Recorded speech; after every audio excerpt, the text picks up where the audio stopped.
بسم اللہ الرحمن الرحیم۔ السلام علیکم ورحمۃ اللہ وبرکاتہ۔ حاجت روائی کے لیے جمعہ کی رات پڑھیں۔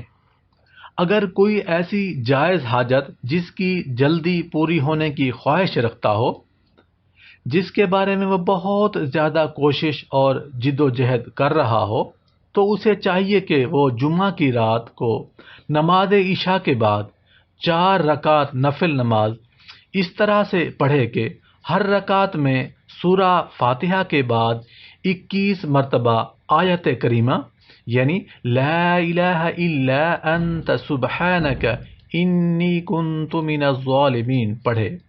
نماز سے فارغ ہونے کے بعد 111 مرتبہ آیت کریمہ نہایت توجہ اور یکسوئی کے ساتھ پڑھے، پھر 21 مرتبہ درود پاک پڑھے اور اللہ تعالیٰ سے عاجزی اور انکساری کے ساتھ دعا مانگے۔